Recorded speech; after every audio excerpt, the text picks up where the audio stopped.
আমার ঘরের কিছু কাজ সেইগুলো তোমাদের সাথে শেয়ার করতে আসলাম।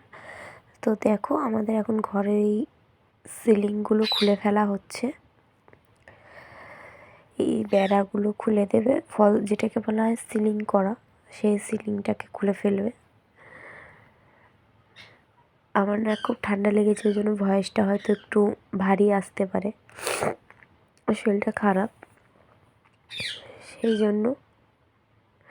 এই যে এটা সেকেন্ড দিন ফলস সিলিংয়ের জন্য এই যে করে গেছে, টেক্সচার করে গেছে সব কিছু। দেখো এই নিচে ফলস সিলিং হবে, সেই জন্য টেক্সচার করা রয়েছে। ফলস সিলিং করার পরে যে পুট্টি লাগানো হচ্ছে, পুট্টি দিয়ে দেওয়া হবে।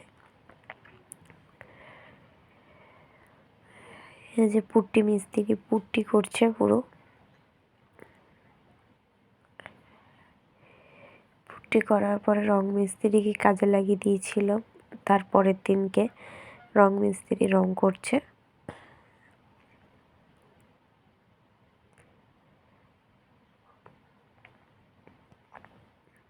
রং করাও কমপ্লিট হয়ে গেছে।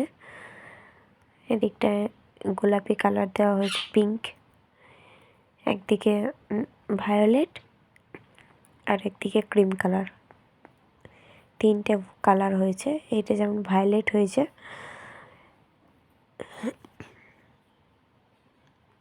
ঘর দর কিছু গোছানো হয়নি। দিকটা হচ্ছে ক্রিম কালার, মানে এমনি আলমারিটার শোকেসটা, ফ্রিজ ট্রিজ সব ঠিকঠাক করে রাখা হয়েছে। তখন রাতে 12:30 বাজে আমি স্নান করে উঠেছি।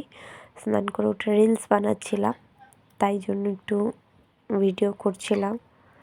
সবাই খেয়ে দিয়ে শুয়ে পড়েছিল, কিন্তু আমি জেগেছিলাম, স্নান টান করলাম, মাথা ঘষে স্নান করার পরে একটু ভিডিও করছিলাম। রিলস পোস্ট করেছি, দেখবে আমার ইনস্টাগ্রাম অ্যাকাউন্টে গিয়ে, ব্রোকেন সোনাই 75 এই নাম্বারে এই নামে আছে ইনস্টাগ্রাম। এই ইনস্টাতে গিয়ে দেখতে পাবে। তখনও মানে আর কি শোকেস টোকেস এমনি মোছামুছি কিছু হয়নি, পরিষ্কার করা। এই যে পরের দিন কি এসিটা ইনস্টল করতে এসেছিলো, এসিটা ইনস্টল করা হয়ে গেছে। এসিটা এই দিকটায় নিয়েছি, নেওয়ার পর ঘরটা পুরো গুছিয়েছি। এই যে পুরো আমার ফুল লুকটা ঘরে দেখতেই পাচ্ছ, ঘরটা পুরোপুরি কিরম সাজিয়েছি। এই দিকটাতে শোকেসটা রাখছি, শোকেসের পাশে ঠাকুরের সিংহাসন আছে। তা পুরোটা তোমাকে দেখাতে পারছিলাম না। এই পাশটায় আলমারিটা রেখেছি, ঘরে ফল সিলিং লাইট টাইট লাগিয়ে এই যে এরকমভাবে পুরো গুছিয়ে নিয়েছি। এটা সন্ধ্যাবেলার লুকটা। তো জানিও কেমন হয়েছে ঘরটা আমার। ভালো লাগলে লাইক কমেন্ট শেয়ার করে দিও। আমার নাকে নাকে কথা হচ্ছে আর উল্টোপাল্টা কথা জড়িয়ে যাচ্ছে, আমার ঠান্ডা লেগেছে প্রচুর পরিমাণে, তাই জন্য। তো ভিডিওটা এই পর্যন্ত। ভালো লাগলে লাইক কমেন্ট শেয়ার করে দিও।